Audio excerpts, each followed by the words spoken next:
Haha. That's a professional intro. Every time I see that intro, I'm just like, oh, that's so professional. Shout out to Anthony on JumpCloud who threw that together for us. So welcome and good morning. Crowdcast is about a 20-second delay. So if you're on Crowdcast, just know that you are seeing us in the past. Or is it the future? It really depends. Anyway, I digress. We're also live on YouTube, so hello, YouTube. If you do want to participate in the conversation, you can do so in Crowdcast. That's where the majority everyone hangs out. That's a very dynamic chat. If you are on YouTube, you don't want to go on a Crowdcast and register to be part of the Crowdcast community, no fret. You can go ahead and post your chat and post your questions in YouTube as well. We'll throw them up on the screen, and you can be involved like you were here sitting right next to me, but then not. So I see that we're finally live on Crowdcast. So hello. We have a fantastic show today. I'm super excited. Of course, we've got some lovely faces, some people that you have already met before. We have Becky over here, and then we got Alexa down there in the corner. Am I going the right way? I don't know. And then we have Tom directly below me. And then, of course, I am Ben Garrison, Community Technical Champion.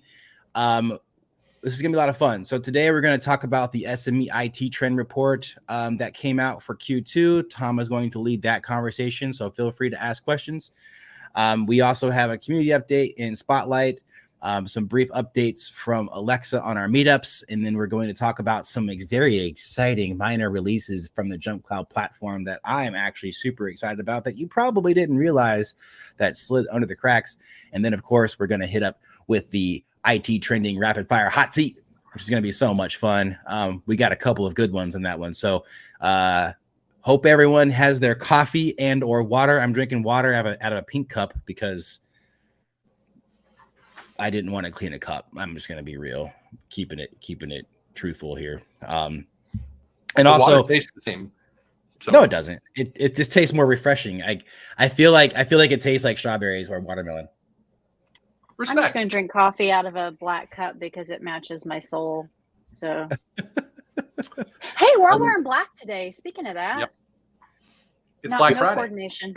Oh, well, maybe we should do something. So, all right, in normal fashion, hello, Michael. Hello, Patrick. Hello, Sam. Hello, John, Luke, Ryan, Jeff, Stewart, Mubarak, Rob, Sinisa, Anthony, Joe, Jacob, Keith, Greg, Ricardo, John, Crowdcast family hanging out in the community over there, chit-chatting. A couple of whoa, the chat is just on fire. I just brewed a pot of coffee with some fresh roasted Ethiopian beans, triple whoop from Luke. I'm jealous. I do want to get into roasting myself, so doesn't take much. You can do it with like a cast iron pot on the stove. Yeah. So you just gotta get brave, Ben. I know that you can do this. I don't know about that. I saw this one. Someone said that there was something you can plug into your computer USB port, and it does, like, it perfectly roasts the beans. I feel like that's cheating, though. I feel like that's cheating a little bit.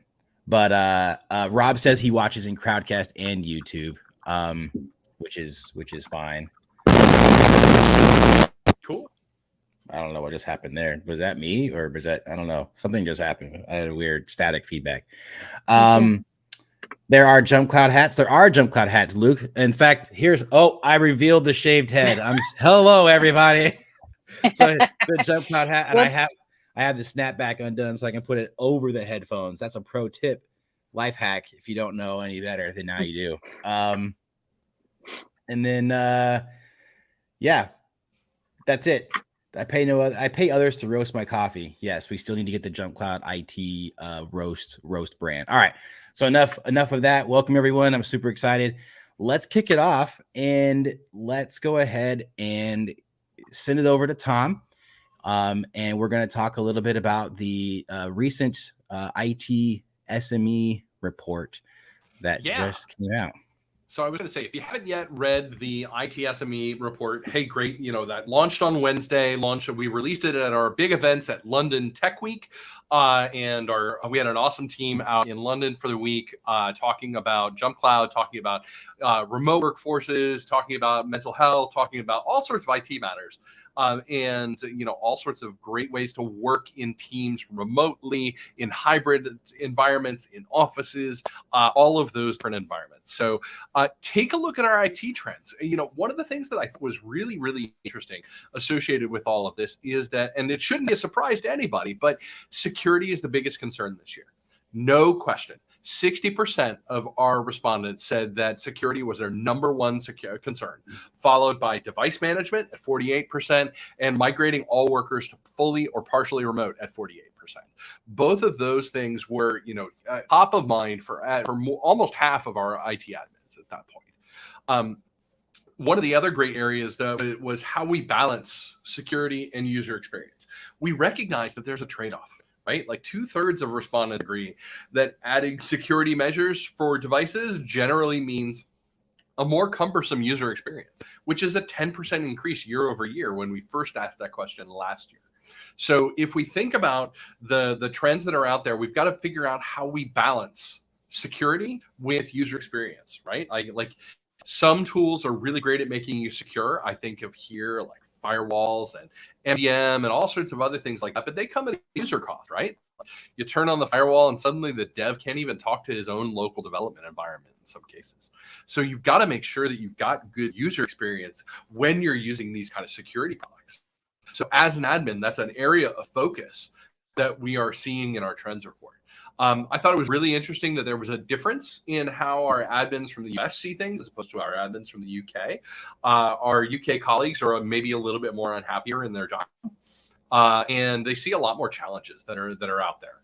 15% of UK admins disagreed that they were happier in their job, as opposed to 9.7% of US respondents. So there's definitely a bit of that going on. I think that the other piece is that the UK admins are seeing more budget decreases, 7% versus 2.5% here in the States. We saw 4 major trends that were in the report that I want to talk about. Remote and distributed work is still here. It is here to stay in a lot of cases. And there are challenges that exist that are part of that, and how they'll be solved continues to be a concern within, the IT environments of practitioners today. What IT sysadmins and IT managers care about in their approaches, and how JumpCloud can support those models was certainly a big question for the future. We also saw issues around mental health that affect IT teams and how they can support each other. We have a really difficult job here in IT. We know that. And it's certainly weighing on people. I've been talking to a lot of IT admins this past couple of weeks who are really concerned about the downturn in the economy and what that's going to mean for their teams. So that's a big part of managing mental health and managing those kind of environments going forward. Last but not least, broader issues around IT services and supporting businesses, how more demand for IT and digital services will lead to more demand on IT pros. I was talking with a couple of colleagues yesterday at the Mac DevOps conference. My colleague Eric Dreyer, who's over at Kanji, was saying that it's never been a better time to be a Mac admin. And several people have said, hey, look, yeah, that may be true. It is absolutely better right now, but it's never been more complicated also. And so we think about the complications of being in IT today. We're expected to support way more than we were 5-10 years ago. And we're doing it on smaller budgets with fewer people. So if we think about scalability that's there, thinking about through that trend is a big part of it. Yeah, and I think with Mac, you got to look at, Mac, how fast do they develop? Sure. Every year, new operating system. We just had Worldwide Developers Conference. There's a JumpCloud blog entry up today that's 2,000 words, give or take. Takes you 10 minutes to get through it. It took me about 2.5 hours to write it, but it was a full doc review of what's new in the MDM specification, and that doesn't even touch declarative management yet. So there's a lot that's changing constantly. Yeah, that is definitely interesting and definitely worth taking a go look at. Maybe Becky or Alexa can grab that link in the background and for that blog post and share that on the YouTube as well as Crowdcast, because I think I gave it a good little read as well, and I think that is hugely valuable for Mac admins to look at. I mean, I feel bad for a lot of Mac admins because it seems like every year or even sooner something happens where something changes, and so now they have to scramble to redeploy an application or a system extension or a certain profile or policy to approve something. At the end of the day, we don't have to manage Windows. So I feel like that's a net win for Mac admins, generally speaking. If we look at a couple of other big stats, that are included in the SME Trends report, nearly 60% of admins say that security is the biggest challenge. The top three concerns inside that are network attacks, ransomware, software vulnerability exploits. Patch management continues to be a major theme in IT management now, and it's never been more important. We see, that in 2021, the big concerns were vulnerability exploits, use of the same password across applications, and the use of unsecured networks. So obviously very pandemic focused themes last year. We're starting to see more, common themes that have come out of this year's report. There's also, some organizational interest in passwordless may be strong, but practitioners are skeptical, right? Like we've all heard the buzzwords around passwordless authentication. What does it really mean? When asked if passwordless is a priority for their company, 63% agreed, but 53% of admins agree that passwordless authentication is more of an industry buzzword than it is an IT priority. So, this is a great place for us to kind of leap in and talk a little bit more about this. Apple released a really interesting technology at Worldwide Developers Conference, something they've been developing with Google and Microsoft and the FIDO Alliance. Generally speaking, Apple calls it passkeys. And the idea is that you create a secured key pair. So public-private key lives in your secure enclave on your device, whether that's a Mac OS device or an iOS device. And that key, it never leaves the secure enclave. You use the public key to basically say, I am who I say I am. You can trust me. To encrypt the, you'll use the private key to encrypt a response. But then because the public key is available to the other side, it can definitely say that you are in fact who you say you are, all without a password, all just with a biometric lock. So there's a lot of cool stuff that's coming in there. What I thought was really fascinating was how it gets used with Chrome. And so it pops up a QR code on the Chrome screen. You scan it with your phone. It does a Bluetooth sync between the browser and the device to exchange a couple of encryption keys, and then figures out how to deliver the secret appropriately. It's fascinating. That is really cool, especially for an identity provider. Well, let's talk about that. So Platform SSO is out there. That's part of the releases out of Worldwide Developers Conference. Platform SSO says, is Apple saying, hey, look, we know that you want to use your IDP to authenticate to your local Mac work environment. And we know we want to deliver that software using your mobile device manager, no matter who it is. And so if your IDP and your MDM can both provide code down to a device that says, here's how you authenticate to the IDP, and you have to deliver that via the MDM, then you can, as part of that, let the operating system handle your password sync functionality so that there's no need for a third-party agent to do that. And then you can sign directly into your Macs with your IDP identity. It's a OpenID Connect token relationship. So if you're familiar with OIDC, this is like when you go to websites to sign in with Google, right? And so you click that, you tell it, hey, I am in fact tomtbridge@gmail.com or tom.bridge@jumpcloud.com. Click through, Google authenticates you with a local token. So you have to sign into Google every, couple of weeks. That's what's called the refreshing the token. But then every other time you have to sign in the middle, it just says, yeah, you're good. I trust you. And so those tokens expire periodically and require reauthentication. Or in the event that you change your password or your account is disabled, the IDP puts up a stop sign and it says, sorry, not for this person. So lots of cool stuff coming to macOS that way. So a couple comments in the chat here. Rob saying that he will actually probably risk giving his email address to the to that website to get the SME IT Trends report. So, thanks Rob for taking a gamble. Keith saying that there's less sunshine in the UK, which is why they're unhappy. I don't know if that's true or I not. can neither confirm nor deny that statement. I don't know if that's true or not. So. Although when I was there in May, it was beautiful. So yeah. Michael says that he risked it, so he already went and did it. Because he doesn't mind because we already have 3 or 4 of his email addresses anyway. I want to know 3 or 4 out of how many, Michael. That's what I want to know. Rob saying that he never thought I'd miss AD and SCCM, and I challenged him and I said, I don't think you still do.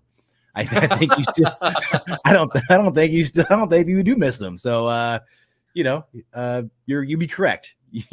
What's new with those twos is I have users asking when they will be able to install both. I'm not too sure. Yeah. No, that's very true. If you're not testing the betas as IT folks, I would strongly recommend grabbing an Appleseed account. You can go to appleseed.apple.com and sign up right there. Any managed Apple ID will let you sign up for that program. And then once you sign up for that program, you can download the betas. You don't even have to be a part of the developer program. What I would ask is that if you are doing that, test your stuff, give Apple feedback, tell them what you like and what you don't like. There's a lot of stuff in macOS Ventura and iOS 16 for admins to look at. And you've got to think about, like, what are the experiences that you want to have as an admin that you maybe don't want your end users to have. So think about those kind of things, and we can set up some time to talk on the JumpCloud Lounge, maybe about the best way to set up feedback reports for Apple, because there are good ways of doing that and bad ways of doing that. And I'm happy to talk about that from a product perspective.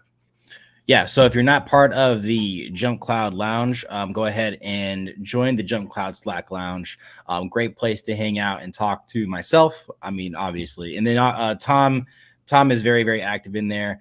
Also, a quick thing, a serious question from one of our viewers is from Keith. He's saying that he really wants to know where to get that Mac Admins banner in the background.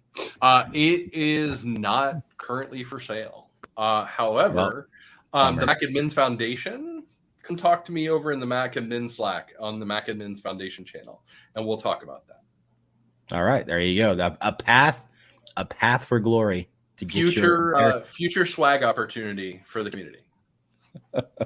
Awesome. Well, hey, just to kind of recap again, go check out the full report. I had the link there on screen, pretty easy to type into your browser. We also posted it on the chat. But just kind of recap, 59% said security was their biggest challenge this last year. When IT admins were asked what their biggest challenge was in last year, security was the most popular chosen answer. They beat out everything else. Despite also innovation and technological advances, majority of IT pros are vexed by introducing more robust security without impacting the user experience. So user experience is still being very, very common. 2/3, 66.1% agree that adding security measures generally means a more cumbersome user experience.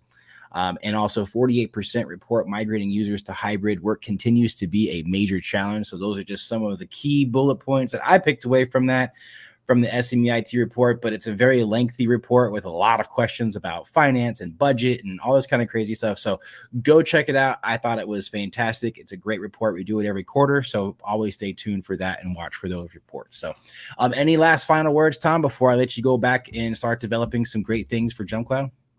I was going to say, I thought that the information around patch management that was contained in the IT report was fascinating. Definitely a couple of things for you to think about there.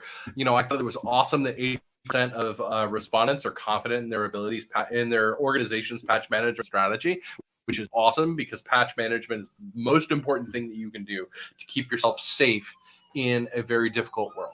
So if you haven't yet taken a look at JumpCloud's own patch solution, please definitely go take a look at how we're handling operating system patch management. And I'll be back on the IT Hour later this year to talk more, first about browser patching, and then second about third-party application patching. Well, I think the siren was for you, Tom, to go back. They're coming to corral you to head you back to the room to start developing some more things, because We love it. As always, Ben, great to see you. Thank you so much for the invite to be here today, and my best to the whole JumpCloud community. All right, thanks, Tom. Thanks everyone for hanging out with Tom today. Always fun. So just some comments. 1 million space bucks. Shroot bucks, maybe. I don't know. You got it. Oh, that banner is for sale. We just haven't found the correct price yet. So just so you know, you might have a bidding war on your hands, Tom. Oh, excellent. All right, awesome. Well, let's go ahead and bring up Becky and Becky for our community update. Go ahead and add her to this channel. All right, I'm here. Cool. All right, I am here. Oh, Rob says he heard sirens and that they're finally coming for you, Ben. Yeah, they catch me first. Just kidding. I don't run very fast, so they got me. All right. Let me find my community updates. We got a lot going on, so that's great. In case you missed last week, the script repo is up and running. Yay! Insert Muppet flail here. Reminder that all scripts, not just JumpCloud, are welcomed and encouraged. We are equal opportunity, by the way, and we're still working on getting that knowledge base ready for guides and tutorials. So stay tuned, coming soon. We mentioned last week that the jumpies were going, and those are complete and voting is closed, but you can still read the entries if you'd like. And the next step is that the top entries are going to go to the judges for review. So that is exciting stuff. And then we will be announcing winners, I believe, actually at our company meeting or right before. So stay tuned. And if you're not paying attention to the company news and info blog, well, you should be. Why aren't you? There's things that we drop in there, like previews of the upcoming badges and the like. Cough, cough. We'll put a link in the comments so you can go see what that looks like. Still waiting for my badge, by the way. Just throwing it out there. No, you can't have it. This is a hill. This is a hill that I am going to die on. You can't have it. No, it's just not yet. Okay. Not yet. Not yet. Just hold your horses. You can't get it before everybody else does. Okay, just yes, I hold can. On. Yes, I got the certification when it was still in beta. Yes. I want it now. I'm just kidding. Yeah, but guess what? I hold the key, so you'll get it when I say you can have it. You know what? Let's put it to the chat. Should I get the badge right away? Chat? I think if we have a common consensus, then I'll get the badge right away. Okay. Well, but should the community members get the badge before you do, Ben? I gotta try it out first. I think that's what we should put to vote. I gotta try it out first. The cat is against you, Ben. Oh, geez, this shambles. You lost it. All right. David says yes. Sam says no. Wait. Was the yes to the community members get it before Ben? So that's what we need clarification on. There's a bunch of yeses. I'm assuming that Jeff says community first. Community first. I am part of the community, so yeah, but you're an employee first. So all right, well, I know it's not working in your favor today, Ben. It's just not fair. This is just not fair. Le chat. All right. Le meow. Sam says community members first. Yep. Well, I'm just not getting any. Oh, David's on your side. He says, yeah, thanks, David. Heart. Could Ben have only one badge, the no badge badge? Listen. Is that a little circle with a slash through it? It's just like the no. I wanted to find that Bugs Bunny one where it's going no. Really slow. Was that the community updates or was that the spotlight? I forgot where we were at. Yeah, that was the updates. Okay, spotlight. Gotcha. Hoyam shared a tip on how to use File Vault Unlock on Apple Silicon Macs when users can't log in. That's a really simplified version of it, but we'll put the link up so you can go read the full details. That was a really cool tip. Root gave a great suggestion on creating separate groups without commands on the CrowdStrike thread. So that was a really interesting one to go see. And Resonant Energy has some input on why soft skills are important to your career. But they also wanted to know if anyone has run into Logitech keyboards and mice dropping inputs. So maybe some of y'all can go help Alex out on that problem. And the last one is Rob is talking about VMware and ESXi and Home Labs because of the buyout of VMware. So go take a look at that as well. And that's what's in the community spotlight. All right. If Ben gets the badge, he's going to want all the badges. It'll take 2 pages of scrolling to get past all the badges on his profile. Yep. Hashtag foot. I will forego the hashtag foot, said Michael. There's a hashtag. I don't know if we're going to do hashtag foot. I don't know if I want to breathe that into the existence, but if you know, you know. If you're part of the IT Hour community, then you know. Oh no, I don't think I can create a foot badge. I think that's a really bad idea. No, it's not. No, it's not. It's when things are pending, you put a foot. It's a foot anyway. Cool. Well, enough of that baloney. Let's go ahead and bring up Alexa, who's just been kind of creeping in the background like a weirdo. Let's bring her up. I want to go on record as saying I'm in favor of a foot badge. There you go. I mean, see, you're not helping, Alexa. Hey, I'm just here to, instigate, stir the pot, start the drama. No, Jeff, we're not going to do another acronym. We're not going to do FOOT acronym. We're not doing that. We did it once. It's it. Okay. All right. Okay, cool. Alexa with a Meetup update. Yeah, awesome. So lots of exciting things in the pipeline. We kick off our June meetups next week. So make sure, yes, thank you, Ben, for dropping the link there. Make sure you're a part of our network and check out the events we have coming up. Next week, we have 3 events for our New York group.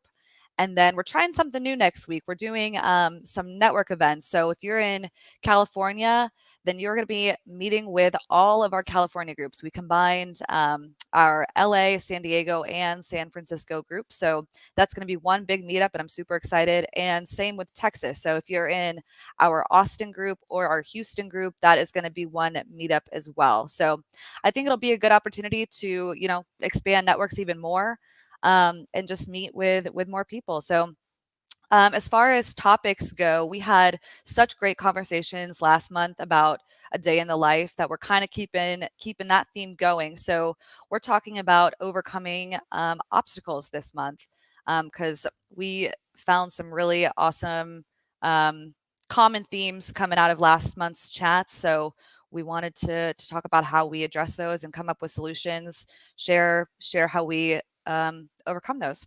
So looking forward to it. Again, make sure you're part of the network so you can sign up and register for those events kicking off next month or next week. Sorry. Awesome. Love the meetup groups. A lot of good headway being made there. We're going to keep at it. We're going to keep going. It's a long process, but I think there's going to be a lot of value there. So great job, Alexa, with the meetup groups. We have a contender for the FOOT acronym, which is File Vault Override Offline TOTP. I have a lot of emotions happening right now with that acronym. Oh my gosh. I don't know if that's gonna be a thing or not. I don't know if we can make that a thing. We'll try. We'll give it the good old try, but I don't think it's gonna catch on. I don't think it's gonna catch on. Oh my God. Ben's going to submit it to the, what was it? The acronym something website. I had another one that I created. I'm not going to talk about it anymore. Okay. It was pretty funny. If you know, you know. If you were there, you were there, but you weren't. I think only Jeff was there. So it's true. Yeah, just an inside thing there. So come to the meetup groups. You might be involved in some of the insider jokes that we have. Just saying. If that's not incentive enough, then I don't know what is. Precisely. All righty, cool. Thanks. Moving on to our JumpCloud platform updates.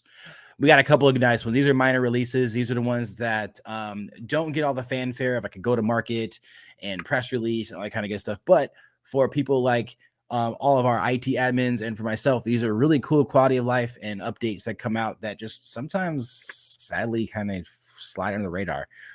So the first one is that customers with community building is tough. Keep at it. Yes, thanks, Mike. Appreciate it. We're trucking. Anyway, don't distract me. Anyway, customers with Windows devices joined Active Directory and or AAD with JumpCloud Agent installed can now create policies to manage those devices. So this has kind of been a long-term ask for a while, and we've had a whole history of kind of making the JumpCloud agent and the platform work better with the Active Directory joined devices. A lot of the problems that we were facing is, organizations have a hard time with converting all of their devices from AD bound over to JumpCloud. And that was a huge, I guess, a resource constraint. And it was hard to implement. I remember having these conversations when I was an implementation engineer. So kind of like the historical context, right? We first was able to get device telemetry. So it used to be when the JumpCloud agent saw that the machine was domain bound, it would just basically just bow out. It would just see that and it would just go hibernate itself. But then we enabled the ability for the device to get telemetry through system insights using the JumpCloud agent. So that's how that was the first iteration. And then it moved into software management. So being able to launch software, that was in Q3 of 2021. And then in Q4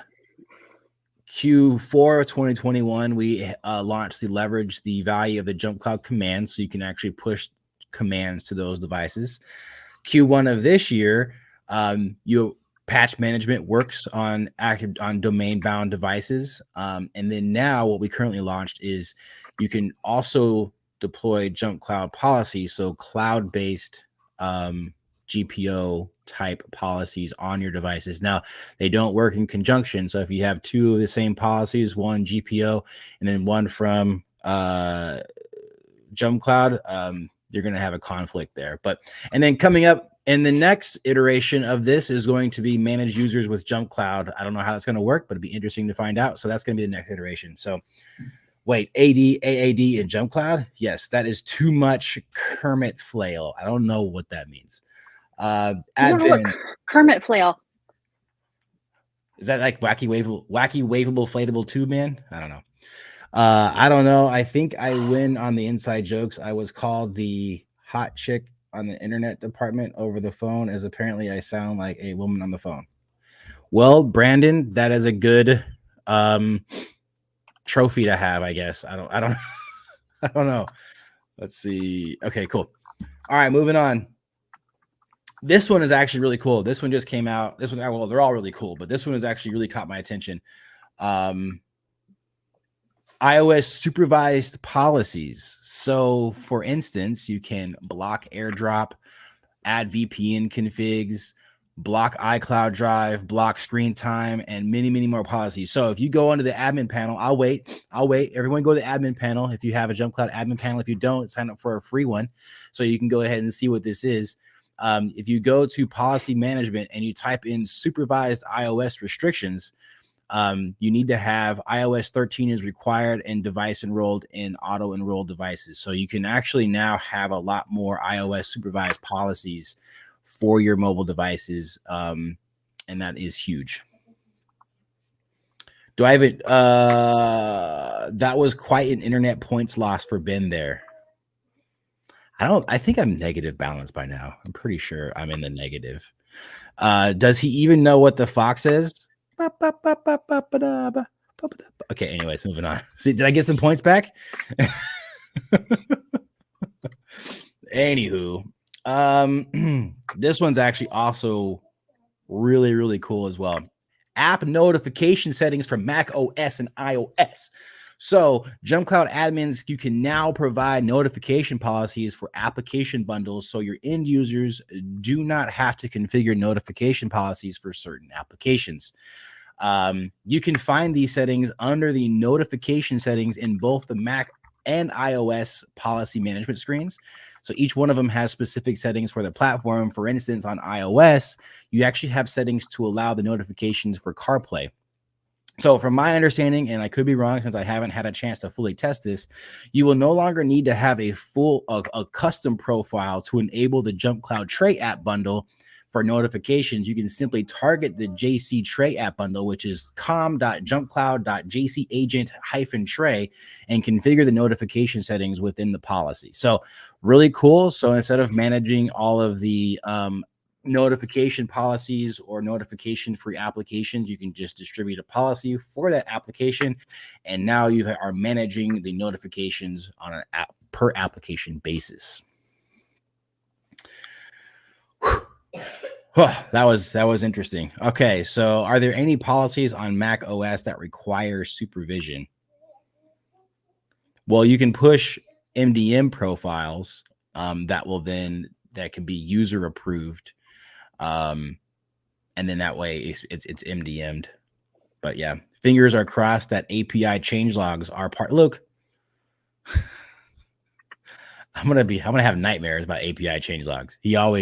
He's always asking me about API changelogs. I can't get away from API changelogs. And if anyone else from product is watching, API changelogs, please, for Luke, get him off my back, please.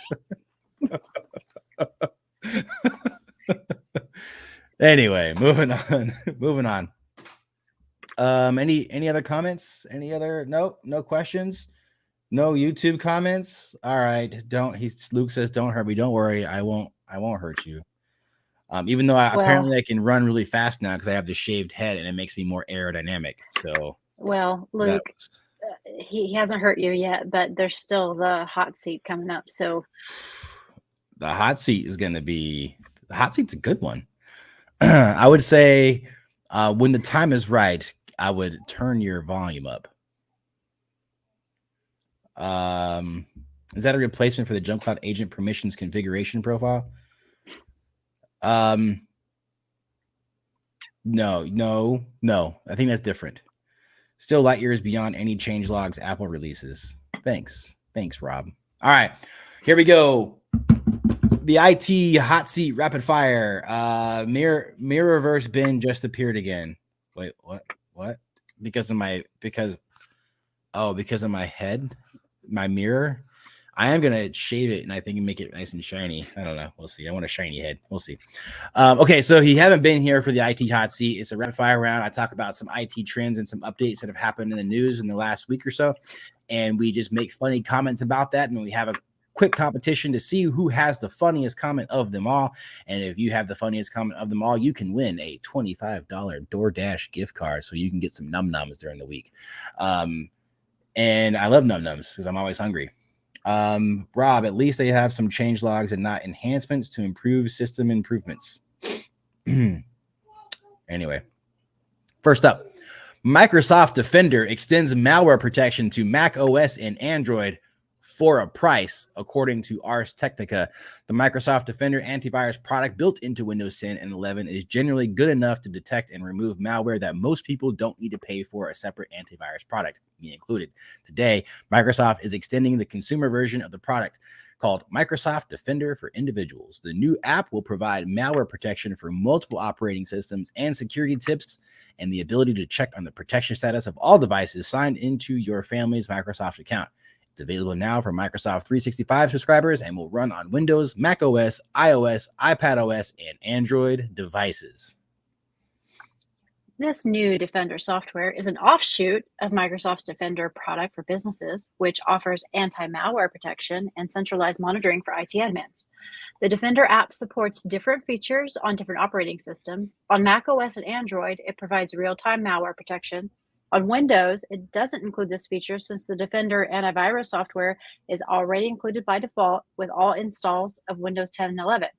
Antivirus protection is also unavailable on iOS and iPadOS, where Apple restricts the kinds of things third-party apps can do. Security tips will only be provided in the Windows and macOS versions of the app. Yeah, I'm actually typing in that font. David, he says that generally good enough. So inspiring. Hey, what? That's generally good enough. I'm generally funny enough to get a chuckle, right? Right? Okay. Brandon says now Microsoft can get paid to get telemetry on Macs as well with Defender. I mean, maybe that's the master plan. We don't know. We don't know yet. Keep the comments coming. We're going to keep it moving. I know we have a delay, but we're going to keep it moving. So how to install Windows 11 22H2 update right now, according to Tom's Hardware. So last week, Microsoft announced that Windows 11 22H2 build 22621 had been pushed to the release preview channel for Windows insiders. Windows 11 22H2 is the latest major update for Microsoft's current consumer operating system and brings new features like smart app control and a redesigned task manager with an efficiency mode and new touchscreen gestures, among other features. In addition, all Windows 11 versions, including Pro, now require a Microsoft account. I want touchscreen that goes crushing your head. I'm crushing your head. Crushing your head. Okay, anyway, you can install the update ahead of schedule in two different ways. The easiest way is to head over to Windows Update and join the Windows Insider program if you haven't done so already. Once that's done, you can install it from Windows Update. The second method is to create an ISO so that you can mount an update within Windows 10 or Windows 11, or perform a clean install by transferring the ISO to a bootable USB thumb drive. So if you want to get those new Sweet File Explorer tabs, go get that insider preview, I guess. I mean, yeah, why not? Go get it. Let's see. Now, okay, Windows 11 has too many twos. Well, I mean, it's doubled, so it's Windows 22. Someone say two. No, Windows 10 was the one that was 2. Windows 11 is 3. Wait. 11 22 H2 to build 22. That's why I said that update. I didn't want to repeat all of that. So there is a comment there that says that they now require a Microsoft account. Yes, we are aware of that at JumpCloud, and we are working to make sure that we have a solution so that way admins aren't having to worry about that as it pertains to being able to manage devices Windows. So that's part of our AD, Azure AD, all that kind of good stuff work that we're doing as well. So, all right, learn your binary 1101. I hope I didn't just insult somebody. I'm sorry. Okay. Okay. If you're using, hold on a second. If you're using older, vulnerable Cisco small biz routers, throw them out, according to the register. If you thought you were over the hump with Patch Tuesday, then perhaps think again. Cisco has just released fixes for 7 flaws, 2 of which are not great. First on the priority list should be a critical vulnerability in its enterprise security appliances, and the second concerns another critical bug in some of its outdated small business routers that it's not going to fix. In other words, junk your kit or somehow mitigate the risk. The first security flaw, tracked as prepare to copy CVE-2022-20798, is an authentication bypass vulnerability in the virtual and hardware versions of Cisco's Secure Email and Web Manager and the Cisco Email Security Appliance. It occurs when the device uses Lightweight Directory Access Protocol, or LDAP, we know that word. Where'd I go? For external authentication. And the good news is that Cisco disables external authentication by default. Another high severity flaw, CVE 2022-20664, in these same virtual and hardware appliances, could allow a remote authenticated user to steal credentials from an LDAP external authentication server connected to a device. However, exploiting this bug would require valid operator level or higher credentials. It received a CVSS score of 7.7. And Cisco issued a software update to fix this bug too. All right. So we got those. We got some of those CVEs posted. Common vulnerability. And exploits. Exploits. Sorry, I always get that mixed up. Common vulnerabilities and exploits. All right. I don't know off the top of my head, everyone. I don't know the workaround right now for JumpCloud and the Microsoft account. I will, however, follow up with that. I will find it and I will put that in the IT hour on the lounge, or not on the lounge, on the community board. So cool. Well, everyone ready? Now's the time to turn your headphones up. It's so hard to say goodbye to yesterday. I hit the high note on that one. We bid you farewell, Internet Explorer. You have certainly provided many, many memories. Can we just get a moment of silence for Internet Explorer? All right, that's it. You didn't take your hat off. You were supposed to take your hat off and put it over. All right, we are not. As my son says, rip. So no, Jeff, I'm not gonna stop. Okay, look, I am an entertainer. I cannot be burdened with haters. All right, I almost was gonna sing it, and that would have at least maybe been slightly less painful. But it's more fun to let Ben embarrass himself.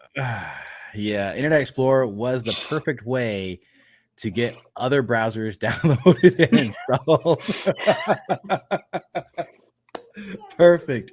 You hit something, all right. Ben, you mean Internet Explorer, i.e. the preferred browser downloaded for over a decade.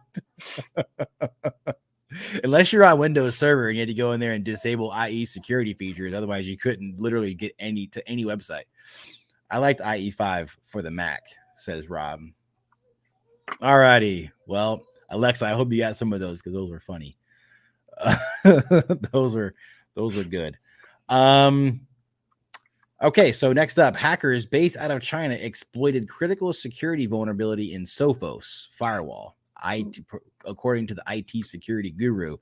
Earlier this year, cybersecurity firm Volexity found that the apt APT actor was used to infiltrate an unnamed South Asian target. Ooh, the zero-day flaw is tracked as CVE 2022-1040, CVSS score 9.8, and concerns an authentication bypass vulnerability that can be weaponized to execute arbitrary code remotely.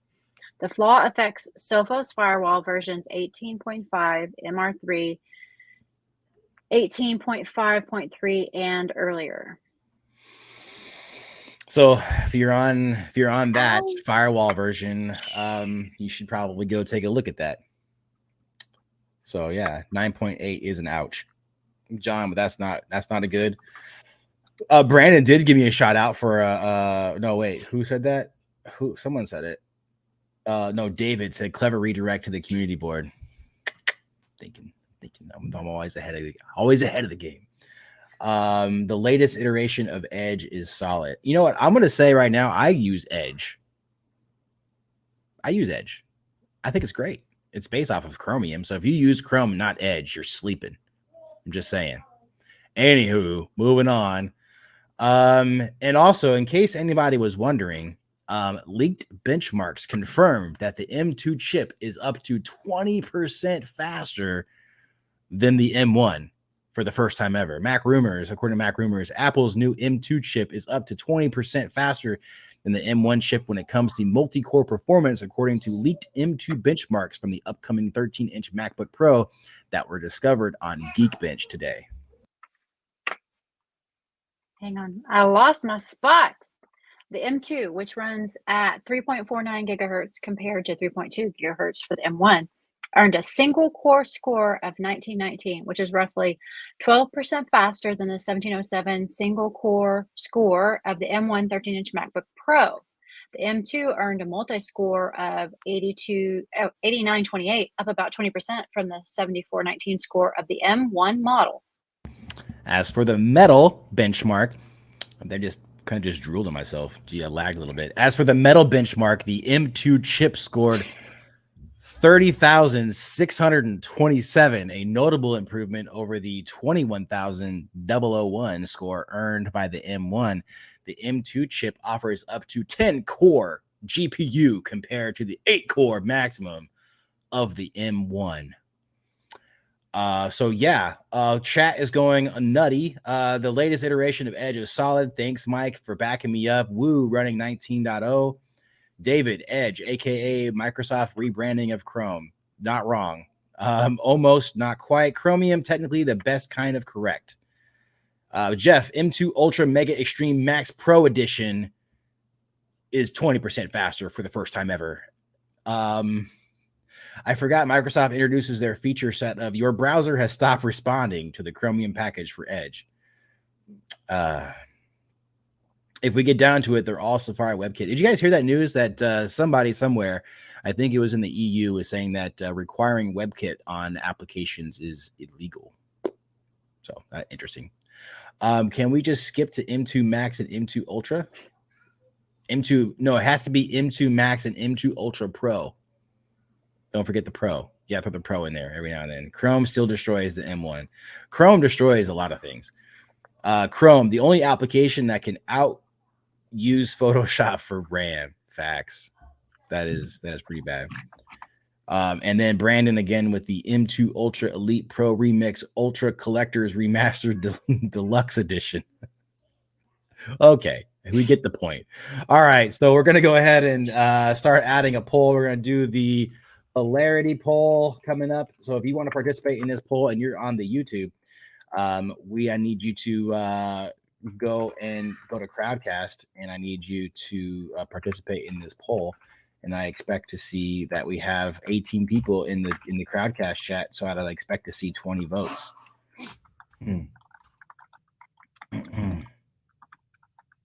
Yep, here we go. All right, add. Poll is up. So we have on our hilarity list, we've got from Jeff, shaved head makes you more aerodynamic. I hope that wins. David, generally good enough, so inspiring as it pertains to Microsoft Defender. Windows 11 has too many twos, according to Jeff, i.e. the preferred browser downloader for over a decade.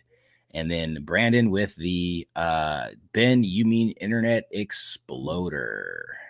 All right. Coming up with the votes here. We're going to give that a couple of moments to kick in. So next week on the IT Hour, we're going to have a pretty good show. We're going to have some people talking about managed service providers, and we're going to talk about some of the things that are happening in the MSP space, and we should have a pretty good show for that one as well. Alexa's going to have to pinch hit for me for community because I will be out. Yeah. On vacation. My son is graduating from 8th grade that day, so I will be gone for that, and then the next week as well because I'll be on vacation for a week and a half.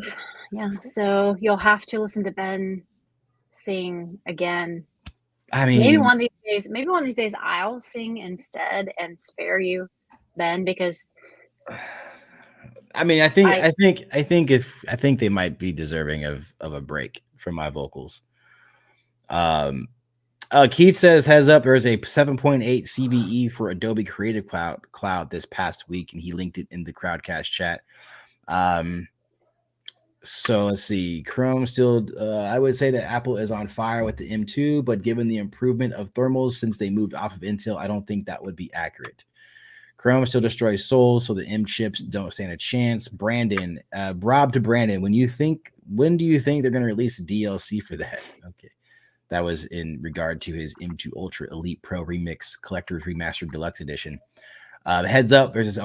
He linked that. Keith, I think you mean, I don't know what that is. Rob, yes. Okay, cool. Alrighty. So we're going to go ahead and close the chat. And the winner by far is David Bolin, who says that the IE, the preferred browser downloader for over a decade, with our IT rapid fire hot seat winner of the day. So if you are in the Slack lounge, go ahead and send me a DM so I can get your name and email address so I can send you your gift card. If you're not in the Slack lounge, that's cool. I'll find your email here on Crowdcast and I'll send it over to you. Ben, can we just get a clip show of Ben put to Out of Touch by Hall and O? Are you saying I'm out of touch? Wait, I'm out of touch? You're out of touch. You're out of touch. That was probably the most hurtful thing someone's ever been told. I'm out of touch. That's the internet stuff, Ben. You didn't know what a Kermit flail was. You didn't. I mean, listen. You're right. You're right.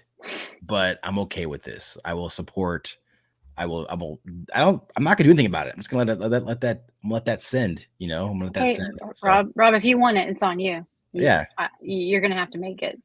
You're gonna have to make a clip if you want to do the clip of all the things that I don't know.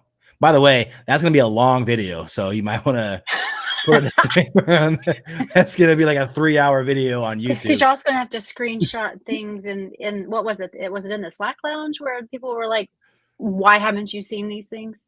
No. I mean, I don't know. I don't have a memory like that. Yeah, Ben's internet trivia is kind of lacking. So. I don't think I ever had it. Jeff says he still loves me. That's great. Thank you. He still loves you. We should have a vote for what song Ben sings. I'm gonna tell you what, that's a bad idea. But we can do it. We can do it. But warning, caution, bad idea. An episode of Bad Karaoke, yeah, maybe like just a section, like a 5-minute section to spare everyone, so we don't traumatize them and have them never come back. Keith, Terran Empire, Starfleet, hands down. Starship Troopers did come out just the other day, so that's pretty good. In case you're wondering about a good RTS game to play. All right, cool. Well, thanks everyone again for hanging out today on the IT Hour. Alexa, Becky, and Tom, special guest, talking about our IT SME trends. So again, a lot of fun. Thanks for taking some time out of your busy Friday to have coffee and water or tea and hang out with us jokesters as we talk about IT stuff and just talk shop for a little bit. Have a wonderful weekend. I think if you're off on Monday, for some companies that is considered to be a holiday now, for some companies, have a wonderful 3-day weekend. Otherwise, see you back here see you back at work on Monday, but we'll be here next Friday talking about some MSP stuff. So cheers. See y'all.